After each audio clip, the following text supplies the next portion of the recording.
estamos vivendo um período no Brasil onde nós estamos tendo que nos reinventar, adaptar, né?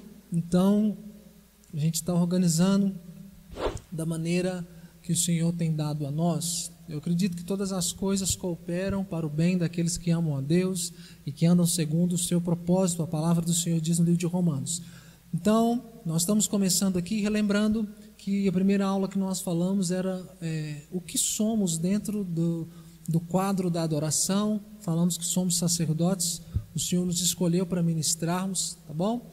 Depois nós falamos qual é o papel do sacerdote. Primeiro falamos sobre sermos sacerdotes, depois falamos qual é o papel desse sacerdote. Então, dentro desse papel do sacerdote, nós já falamos na semana passada. Você que não acompanhou ainda, vai lá, procura no link, lá no YouTube, já tem essa aula lá, você vai ver que fala sobre adoração, e nós colocamos o tema lá, que o levita ele é responsável por organizar o local aonde Deus será adorado, tá bom? Lá no Antigo Testamento eles faziam isso de maneira literal, hoje também fazemos isso de maneira literal. A gente tem que arrumar o ambiente onde Deus vai estar falando com a sua noiva. Talvez esse ambiente pode ser uma praça, e você chega antes, você ora, você intercede, você prepara aquele lugar, leva as cadeiras, prepara o som, chama os músicos. Então tudo aquilo ali que você está fazendo, você está desempenhando um papel de levita. Não fique pensando que levita é o cara que levita, né? Não, e nem fique pensando que levita é só o músico dentro da igreja. Não. Você vai ver lá na frente, a gente vai falar a respeito. Você vai perceber que essa questão da música, né, ela foi colocada nesse processo de adoração bem depois, bem lá na frente, com outros homens de Deus. Mas quando Deus estabelece isso ali com Moisés, a gente está falando muito sobre o tabernáculo, você vai perceber que ainda não existia música, né? A música existe desde lá de Gênesis, o cara que criou o instrumento. Eu falo que nesse contexto do tabernáculo, né, eles não paravam lá um momento, todo mundo levantava as mãos e falava: gente, vamos cantar o corinho número 177. Ainda não tinha isso. Era sacrifício, era oferta, era fogo, e eles ficavam arrumando tudo aquilo ali, esperava a nuvem se mover. Então, dentro disso, nós falamos que o papel do sacerdote é organizar o local aonde Deus vai vir e liberar uma palavra ou consumir o sacrifício do seu povo, tá bom? Então, hoje eu quero me deter nesses próximos minutos a falar sobre a segunda função de um levita. Eu acredito que nós vamos falar 3 ou 4, tá bom? Então, a segunda função de um levita, para você que trabalha com adoração na igreja: dança, teatro, música, canto, né? Você que está envolvido com isso, então você prepara o local, você se torna um garçom, um mordomo, aonde Deus vem, fala com sua noiva, entrega a ela o que Ele quer entregar. E a segunda coisa que para mim é hiper, mega, super power importante é que os levitas eles eram responsáveis por levar a Arca da Aliança. Deixa eu te contar algo primeiro a respeito da Arca da Aliança. A Arca da Aliança, querida, ela foi feita de uma madeira chamada madeira de acácia, tá bom? Essa madeira de acácia é a mesma madeira, ela teve o seu nome mudado, né? Mas é a mesma madeira, ela vem da família do cedro, o cedro, você vai ver, ou a madeira de acácia. A mesma madeira usada lá na arca, tá? Uma madeira betuminosa, tá bom? Então Deus ele manda pegar aquela madeira de acácia, construir a arca, tá bom? Você vai descobrir lá na frente que Deus manda fazer a arca que Noé constrói, que na verdade é a arca de Deus, tem o nome de Noé porque Noé construiu. Aquela arca representa Jesus, e essa arca agora da aliança também representa Jesus, tá bom? Essa presença de Deus no meio dos homens. Então a Arca da Aliança é a presença de Deus no meio dos homens, assim como a Arca de Noé se tornou na Arca da Salvação no meio dos homens. E você vai perceber que Jesus ele vem pessoalmente depois na terra, ele é a Arca de Deus novamente no meio dos homens. Interessante, né? Então, queridos, quando Deus manda fazer aquela arca, ela tem aquela madeira, que era a madeira de acácia, representando a incorruptibilidade de Jesus. A madeira de acácia era a representação do próprio corpo de Jesus, porque o cupim não comia essa madeira. O cupim não comia aquela madeira que era madeira de acácia. Tá bom? Então, querido, o pecado não teve poder ao corpo físico de Jesus. O corpo dele ficou incorruptível. O pecado não conseguiu, mesmo ele em carne, pegar no corpo de Jesus. Por isso que a Bíblia diz que ele venceu o pecado em carne. Tá bom? Era aquela madeira de acácia. Porém, aquela madeira que foi feito a Arca da Aliança, Deus mandou que se colocasse por cima dela ouro puro batido. E quando você lê na Bíblia, querido, então, sobre o ouro, nós falamos há alguns dias atrás sobre isso, você vai perceber que o ouro representava a glória de Deus sobre a carne humana, tá bom? A glória de Deus sobre pessoas humanas. Então, o ouro que revestia aquela madeira, está falando que Deus colocaria sua glória sobre Jesus, que representa a presença dele no meio dos homens, certo? Então, eles pegaram aquela madeira revestida toda de ouro. A tampa, quando você lê na Bíblia falando que Jesus foi a propiciação pelos nossos pecados, a tampa dessa arca, ela era chamada de propiciatório, tá bom? Era a tampa que vinha e tampava a presença, guardava a presença de Deus. Não sei se você sabe, mas é importante esse dado técnico, né? Dentro dessa arca da aliança tinha 3 elementos. Um deles era o testemunho. Quando você vê na Bíblia lá, o testemunho estava dentro da arca. O que é o testemunho? Eram as 2 tábuas que Moisés subiu pela segunda vez, né? Ele vai lá no monte porque ele quebrou as primeiras, então ele sobe novamente ao monte. Deus dá novamente aquelas tábuas com os 10 mandamentos. Então essas tábuas estavam dentro da Arca da Aliança, tá bom? E lá dentro também tinha a vara de Arão que floresceu, aquela vara que um acontecimento lá na Bíblia, eles queriam, Deus fala comigo, Deus fala com não sei quem, né? E de repente Deus fala, traga todo mundo as suas varas e coloque no meio delas a vara de Arão. Todas as varas estavam secas, mas Deus quis mostrar que ele estava com Arão e não estava com os outros. Então a vara dele seca, já não estava com raiz na terra, aquela vara dele floresce. Então aquela vara também estava lá dentro da Arca da Aliança. Terceira coisa que estava dentro dessa Arca da Aliança era o maná que desceu do céu, tá bom? Aquele maná que desceu dos primeiros dias, eles pegaram aquele maná e colocaram dentro da Arca da Aliança. Mais na frente nós vamos falar o que significa cada coisa que está lá dentro. Querido, e aquele pão lá dentro não envelheceu, aquela madeira continuou florescendo lá dentro, e aquela pedra que Deus escreveu, nada daquilo lá dentro se perdeu. Sabe o que eu entendo aqui, querido? Que quando nós estamos envolvidos na presença de Deus, nada se perde, tudo é conservado. Por isso que a Bíblia diz que o nosso exterior se corrompe a cada dia, mas o nosso interior se renova dia após dia para a salvação. Então, querido, aonde a glória de Deus vem, cobre, aonde vem, nós recebemos o sacrifício de Jesus, correto? Então, aonde a madeira de acácia está ali nos tampando, eu estou recebendo o sacrifício vivo de Jesus. E quando o ouro vem e cobre então aquela madeira, Deus está dizendo, eu vou cobrir a carne de vocês, que vai carregar a minha arca com a minha glória. Então eu vou fazer com que vocês fiquem incorruptíveis ao pecado, desde que vocês continuem levando a minha arca. Não porque em si mesmos vocês serão incorruptíveis, mas porque vocês estarão debaixo do sacrifício do meu Filho. Por isso que a Bíblia fala que em Jesus eu me torno santificação, em Jesus eu me torno sabedoria de Deus, em Jesus eu me torno justiça de Deus. Então não é porque eu sou incorruptível, porque você é incorruptível, porque você não peca, não é isso. É que em Jesus eu tenho os meus pecados perdoados todos os dias, todos os dias, todos os dias. Então, querido, eu poderia continuar, eu vou ler esse texto aqui, mas eu podia só falar assim, o levita tem que vir pegar, carregar a arca e pronto, acabou. Não, eu preciso explicar para você a importância dessa arca. O povo de Israel, depois, querido, daquele momento em que eles tiveram a arca na mão, Deus veio com a presença dele sobre a arca, aquela arca que era só um produto do ouro que estava na terra, da madeira que estava na terra, era só um produto. Mas naquele momento a arca começa a representar o próprio Deus no meio do seu povo, o próprio Deus. É como, queridos, eu sou casado há mais de 15 anos com a minha esposa, então eu tenho com ela essa aliança de ouro que está no meu dedo, eu carrego ela para onde eu vou.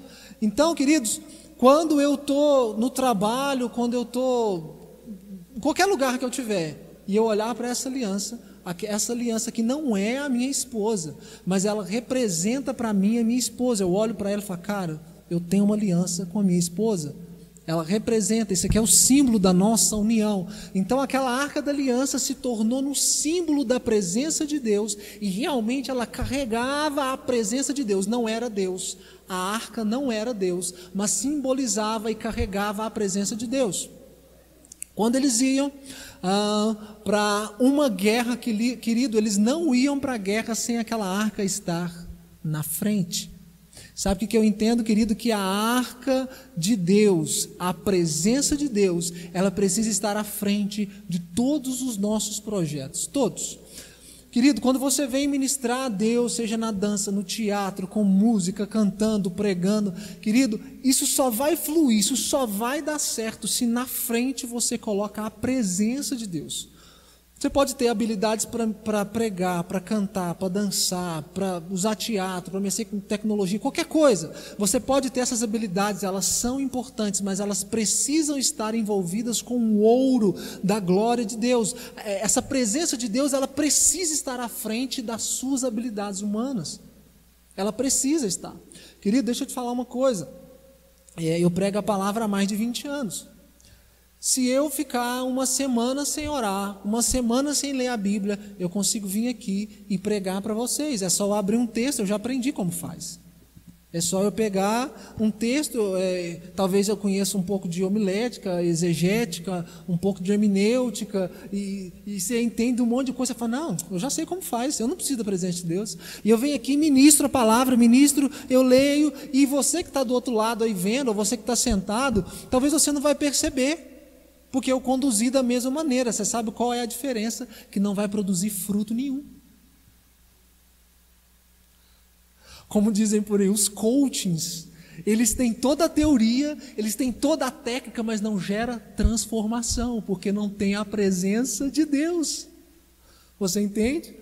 Aí as pessoas não se voltam para Deus, as pessoas não se transformam, elas não se arrependem, elas não têm as suas vidas transformadas. Por quê? Eu tenho a técnica, eu tenho a homilética, eu sei estar diante de todo mundo, mas eu não carrego a presença.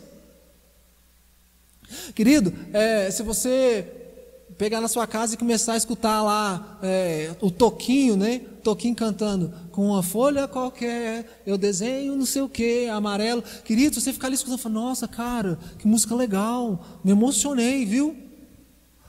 Talvez você está um dia lá triste, aí começa um cantor sertanejo cantando, você fala, nossa, que letra bonita. Talvez você vai lá e escuta um Roupa Nova, e ele canta, eu te amo, e vou gritar para o mundo inteiro ouvir, você está apaixonado pela sua namorada, e você fala, ai...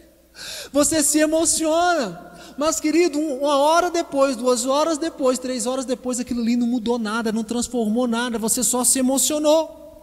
Por isso que, querido, pessoas podem ministrar em cima dos palcos, fazer shows, ministrar no culto, e na hora que você está ali, você não consegue perceber, porque essas pessoas têm habilidades para conduzir pessoas. A questão é, qual o fruto que foi produzido com aquela adoração? A dança, quando houve a dança, houve transformação depois.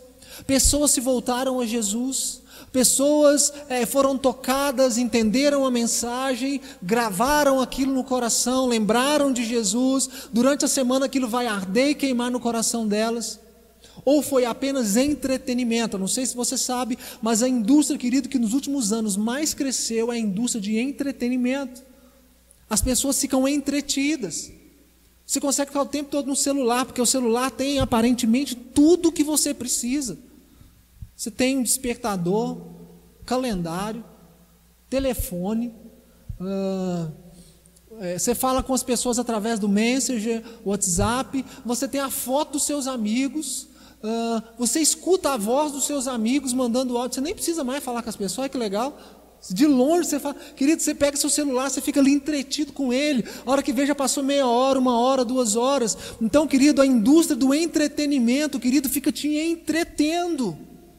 E quando você percebe, já passou 1 hora, 2 horas, 3 horas, talvez você consegue ir num cinema, você consegue ver um filme, você consegue ver um futebol durante 1 hora, 2 horas, 90 minutos, e aquilo ali vai te entretendo, você nem percebe, o tempo passou.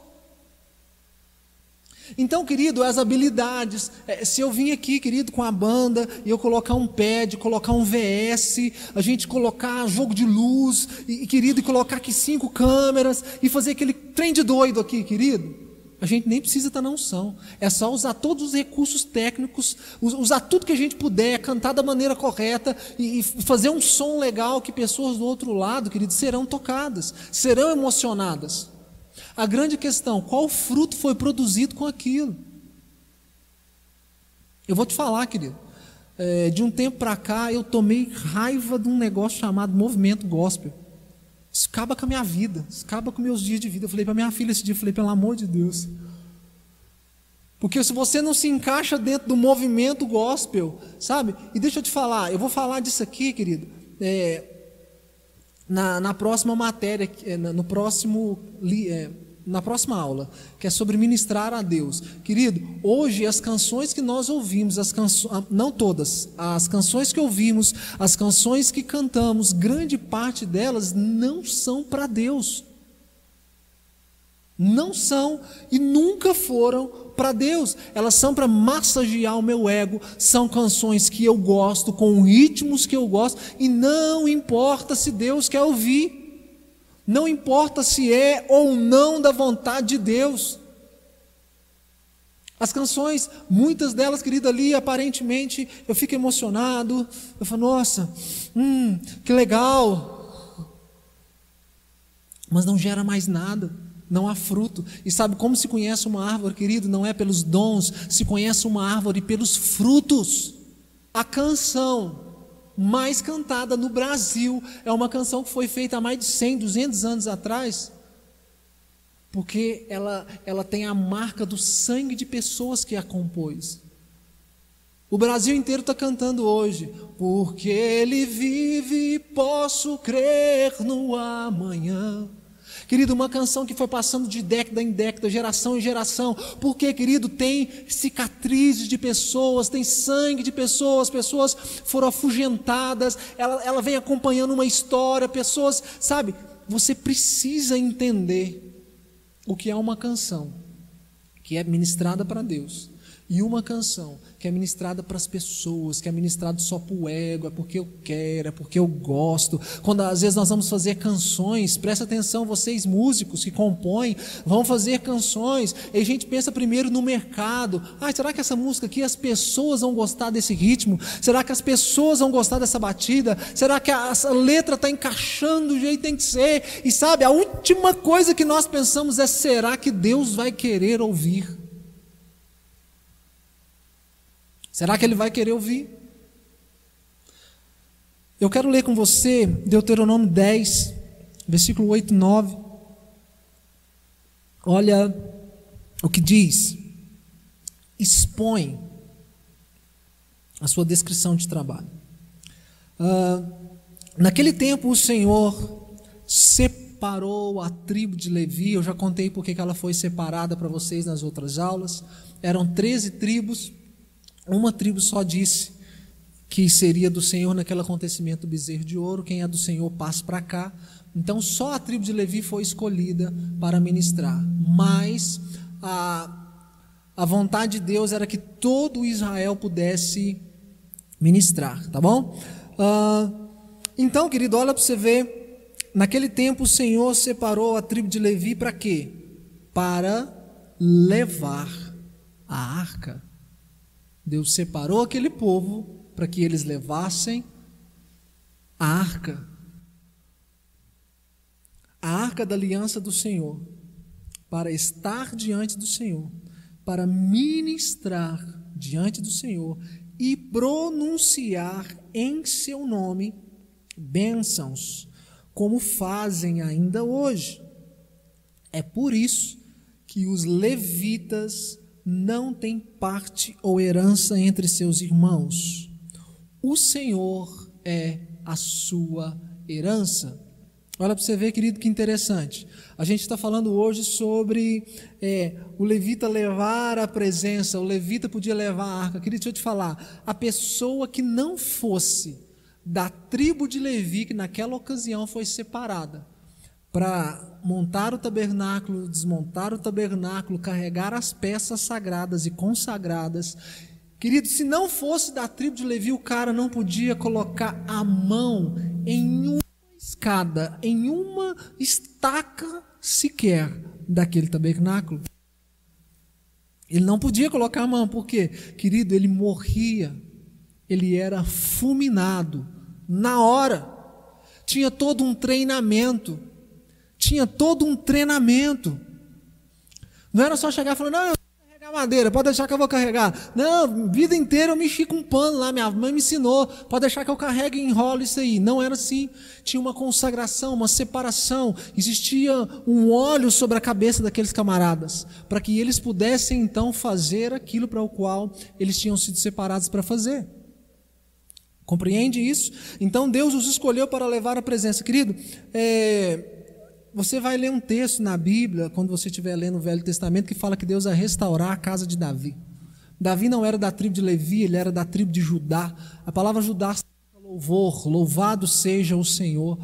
Então Davi, querido, ele ministrava ali diante de Deus, ele dançava ao redor da arca, e no Salmo 51, ele fala algo, querido, que é um ouro, que é uma pérola para nós que estamos aprendendo sobre adoração. Sabe o que ele diz? Senhor, não afaste de mim o teu espírito e não me lance fora da tua presença. Então naquele momento Davi está entendendo que ele é rei, que ele sabe cantar, que ele sabe tocar, que ele sabe jogar pedra na cabeça do gigante, que ele vence as batalhas, mas ele disse, olha Senhor, tudo isso eu só estou podendo fazer, eu estou caminhando em cima disso só porque a tua presença está comigo. Esses dias eu estava falando com alguns amigos, eu falei o seguinte para eles, olha, se o Espírito Santo de Deus sair de mim, querido, é morte na certa. É ele chupar a glória dele, assim, ó, tirar a glória dele, tirar a presença dele, querido, é morte na certa para mim. Foi o que aconteceu com Sansão. O que aconteceu com Sansão? Ele perdeu a representação do Espírito Santo, ele perdeu as suas 7 tranças. 7 Espíritos de Deus, a manifestação de 7 maneiras diferentes do Espírito de Deus sobre a vida dele. Você entende isso? As 7 representações de Deus sobre a vida de Sansão foram canceladas e cortadas ali naquele momento. Ele perdeu o Espírito Santo. Ele já não tinha mais a presença. Querido, se você prestar atenção na vida de Sansão, na vida de Saul, você vai ver que ele ficou ali na presença de Deus, obedecendo a Deus alguns dias, não chegou nem a meses, mas ele reinou 40 anos, então ele reinou, querido, 39 anos, sem a presença de Deus. Então você talvez pergunte, é possível, pastor, eu estou ministrando uma música que é de Deus, uma dança que é de Deus, um teatro que é de Deus, e eu não tenho a presença de Deus? Querido, é lógico que sim. Você quer ver um exemplo massa e fácil de você entender? Querido, quantas pessoas hoje que você conhece com menos de 18 anos que já dirigem motocarro? Não é verdade? Já dirige a moto, o carro, e melhor do que talvez um monte de gente tem 50, 40 anos, que dirigiu a vida inteira. A grande questão, querido, é que nem todo mundo que dirige está habilitado para dirigir. Muita gente com 30 que ainda não tem a carteira. Tem gente que tem 30, 40, dirige uma moto, dirige um carro, querido, mas não tem habilitação. Não tem o documento do carro, tem a moto, tem o carro, mas não tem o documento. Então, querido, não é porque eu estou ministrando no nome de Deus, cantando no nome de Deus, pregando no nome de Deus, que eu estou habilitado, que eu fui escolhido para aquilo. Consegue captar isso?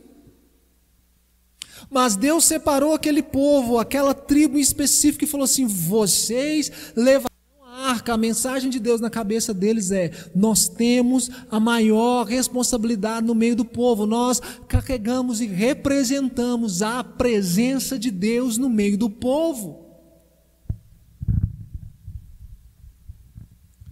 Para você entender, querido, nós manipulamos os objetos sagrados. Deus nos deu essas armas, Deus nos deu essas ferramentas, tá bom? E toda vez que você começa a carregar, querido, uma coisa que é maior do que você precisa entender que junto com aquela presença, querido, ela traz algumas coisas. Se você pegar um diplomata, um embaixador brasileiro e colocar ele em solo americano, lá dentro da embaixada dele, querido, ele está em outro país, ele está em outro lugar, mas dentro daquela embaixada, onde ele é embaixador, ele representa o Brasil, ele representa o povo dele, as leis que regem aquele embaixador, aquele diplomata, não é a lei do país que ele está. Você entende? É a lei do país que ele veio. Uma vez que você é sacerdote do Senhor, das coisas reais, do altar, querido, a lei naquele momento que rege você, por você carregar uma identidade, a presença de Deus, que é a arca. As leis, querido, quando você põe o pé em outro lugar, as leis que vêm com você são as leis do reino que você representa.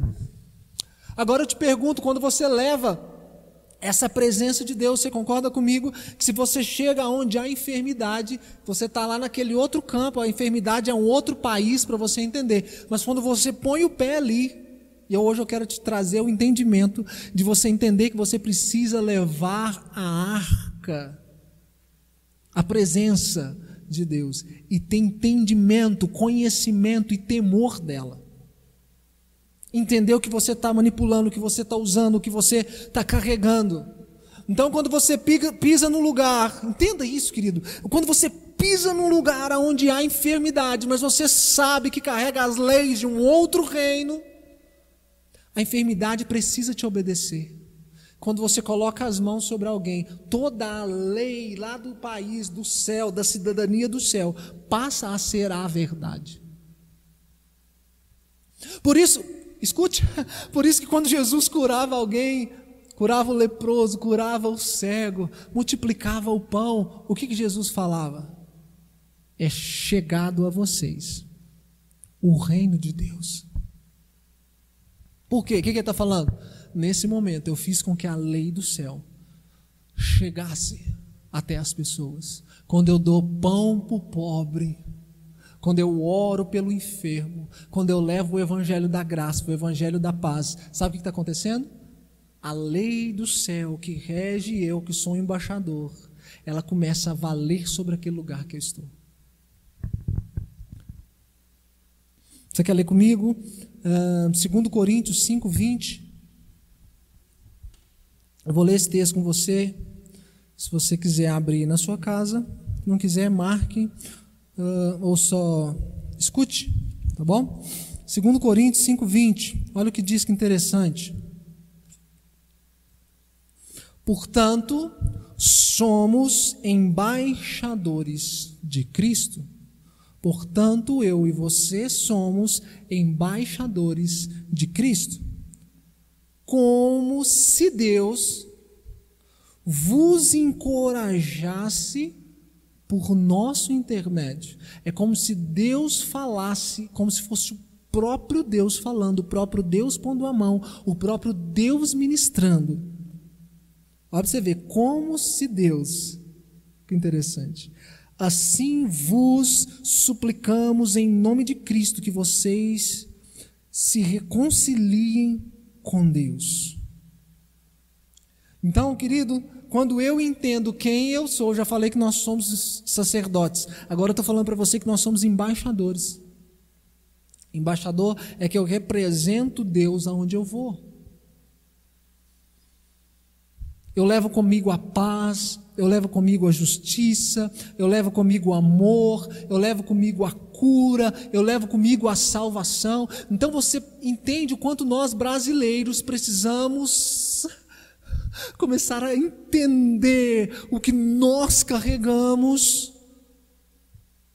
Porque às vezes, querido, você entra numa loteria e não sabe que você está carregando a presença de Deus. Você entra, querido, numa situação difícil, numa casa que você tem que orar, você não entende que está carregando. Não é você, não é as suas habilidades, não é o que você sabe. Você está carregando algo que é maior do que você. Você chegou num hospital onde todo mundo está enfermo, tudo bem, talvez até você está gripado, você, não sei, mas ali naquele momento você vai ministrar algo que é de Deus. Você vai ministrar algo que é maior do que você. Faça o teste. Entra numa loteria, no banco, na escola, na sala de aula, no trabalho. E quando você for entrar, fala assim: Senhor, me mostra a sua presença aqui. Me mostra o real valor, o real sentido. Deixa eu ver se o Senhor está aqui. Me mostra a sua presença, me leva a entender o temor do Senhor estar aqui. Porque, querida, onde a arca de Deus estava, no meio dos israelitas, gerava muito temor. Você não via o pessoal ao redor da arca lá, de repente, jogando bola. Você não via ao redor da arca ninguém sentado jogando truco, xadrez. A hora que todo mundo via a arca, todo mundo aqui, ó, baixava a cabeça. A arca passava no meio do povo de Israel e os israelitas, era como se estivesse entrando uma noiva no corredor, todo mundo, a presença, a arca de Deus chegou. Todo mundo reverenciava a presença. Mas é porque eles entendiam o que estava passando na frente deles, ainda que isso fosse algo palpável, tocável. Então, querido, quando você entende o que você carrega, as pessoas vão começar a reverenciar a presença de Deus que está na sua vida.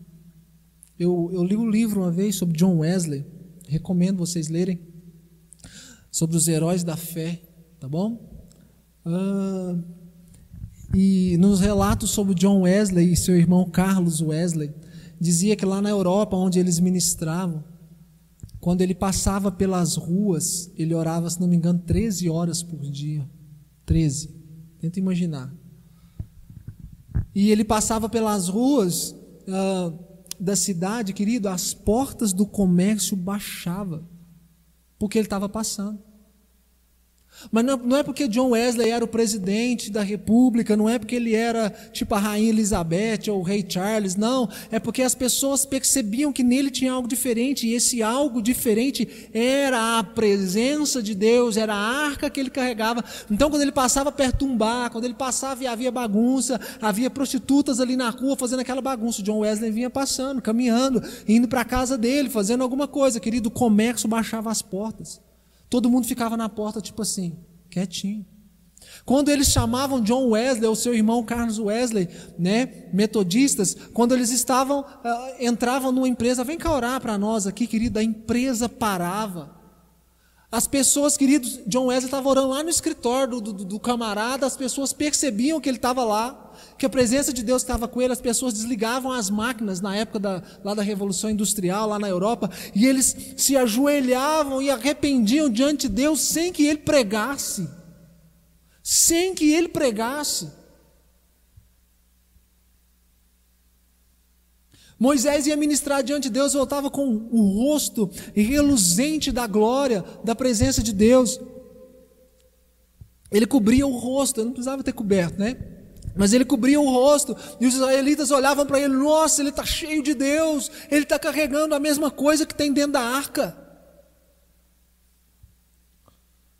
Não precisamos ter muitos dons e habilidades, não precisamos de muitos títulos, precisamos carregar a presença de Deus. Levitas, carreguem a presença de Deus. Você precisa da presença de Deus. Você precisa de verdade passar tempo em oração. E o nosso próximo assunto na aula semana que vem é que nós lemos aqui que Deus escolheu eles para levar a arca, estar diante do Senhor e para ministrar e pronunciar bênçãos em nome de Deus. Nós vamos estudar todos esses tópicos. O próximo é ministrar diante de Deus. Então, se você hoje sair dessa aula consciente de que você carrega algo que é maior, mais poderoso que você. Sabe quando você senta diante da televisão e fica vendo um filme pornográfico, pega seu celular e vai... Escute isso. Você vai passando seu dedo ali, vendo uma moça pelada, o rapaz pelado, e vendo aquela cena de sexo. Deixa eu te falar uma coisa, dentro de você, você carrega um Deus que é santo, santo 3 vezes. E naquele momento ali, não é que Jesus está vendo com você e falando, nossa, que mulher bonita, nossa, que rapaz musculoso. Não, mas o Espírito Santo naquele momento, você está entristecendo o Espírito Santo dentro de você. E a Bíblia diz no livro de Tessalonicenses, não entristeçais o Espírito Santo. Desde pequeno eu ensino para os meus filhos, querido, até a gritaria a Bíblia diz, nem a gritaria o Espírito Santo de Deus gosta. Não saia, a Bíblia diz em Filipenses, não saia da vossa boca nenhuma palavra torpe, é nenhuma, porque o Espírito que Ele fez habitar em nós, Ele anseia por nós com ciúmes. Essa presença que eu e você carregamos, que é essa arca, hoje é a representação do Espírito Santo. Contra Deus, Ele nos perdoou enviando seu Filho. As pessoas que mataram Jesus, Deus perdoou, mas aqueles que pecam contra o Espírito Santo, a Bíblia diz, não haverá perdão, nem nessa terra, nem na outra. O Espírito Santo é a representação da presença da arca de Deus, então precisamos ter mais consciência. Quando você está na sua casa, você, por um acaso, está lá escutando uma canção da Gabriela Rocha, ou do Morada, ou do Ministério Crentino, não sei. Você está lá escutando, você está vendo na televisão, e está lá cantando, e você está lavando a casa, está fazendo alguma coisa, ou está no foninho, andando de bicicleta. Você é ministrado, não é? Às vezes você dá uma arrepiada quando ouve a canção pela primeira vez. É uma letra forte, é uma cena forte de um filme que traz uma canção que fala do nome de Deus. Você fala, Agora tente imaginar, querido, o seu espírito que é sensível a isso, e o Espírito Santo está dentro de você, sensível a isso também. Tente imaginar comigo uma coisa. Você sentado de frente a uma televisão, vendo um filme de terror. Quem que você acha que está ministrando no seu coração? E o grilo faz. Quem que será que está ministrando? Será que é o Espírito Santo? Que está lá fazendo você ficar com medo? Será que é o Espírito Santo? Porque o Espírito que Ele fez habitar em nós não é de medo. A gente precisa repensar. A gente ainda não tem consciência do que carregamos.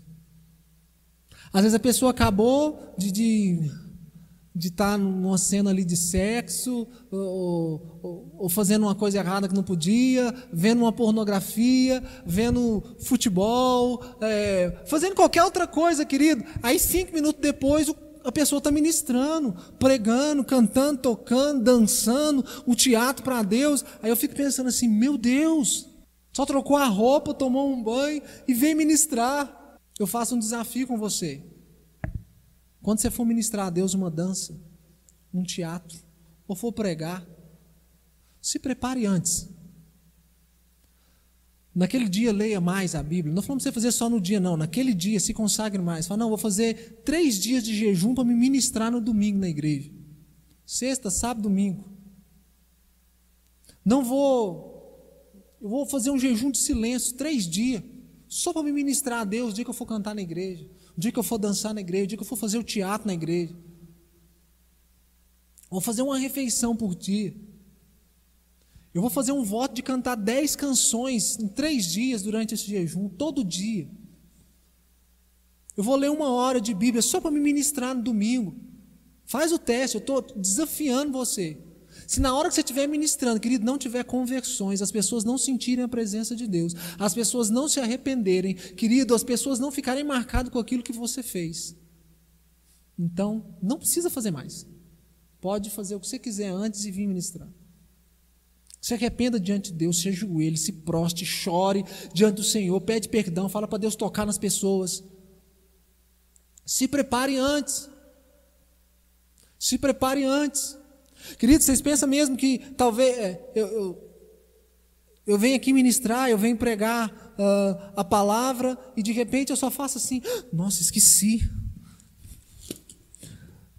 É o Senhor do sábado, Mateus 12, todo mundo abre aí que hoje a mensagem do culto. Vocês acham que é assim? Às vezes, querido, tem mensagem que eu prego aqui de 40 minutos, 1 hora, 40 minutos é difícil, né? 1 hora. 1 hora que eu venho pregar aqui na igreja, querido, às vezes Deus está ministrando ela no meu coração 3 semanas. Eu estou orando, não entendi, li de novo, não entendi. E na outra, às vezes é uma semana, 3 dias, 4 dias. Tem mensagens, querido, que eu fico um mês tentando entender o que Deus está falando comigo.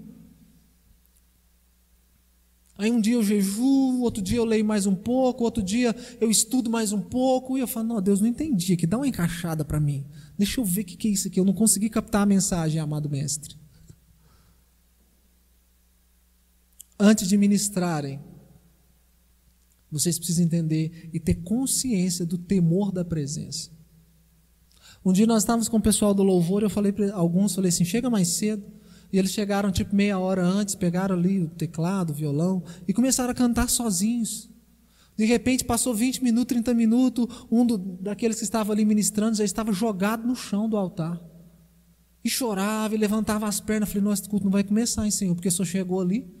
E um para um canto ajoelhado, o outro orando para o outro canto, e o fogo descendo antes do culto.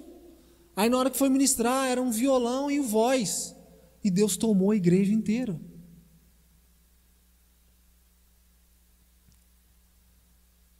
Relembrando, você é um sacerdote. Qual é o papel do sacerdote? Preparar o lugar para Deus. Segundo, levar a arca da presença do Senhor. Você precisa da presença. Moisés entendeu quando Deus falou assim, eu vou mandar um anjo na frente, mas eu não vou. Moisés disse, Senhor, se o Senhor não for comigo, então eu também não vou. Davi disse, Senhor, não me lance fora da tua presença. Agora, querido, infelizmente, o inimigo em muitos lugares conseguiu roubar a arca. Você vai ver um acontecimento lá em Samuel, que os filhos de Eli, Fini e Finéias, estavam como sacerdotes, eles foram numa guerra. Deus não ia abençoar aquela guerra, eles levaram a presença, mas não estavam condicionados e capacitados a levar aquela arca, apesar de serem da tribo de Levi, não tinha consciência nem temor daquilo que estavam fazendo. Então os filisteus roubaram a arca.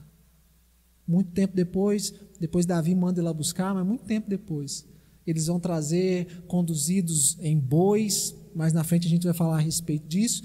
O levita tinha que carregar essa arca, querida, aqui, no ombro. Eram 4 levitas carregando a arca no ombro, e ela era levantada por pendurais.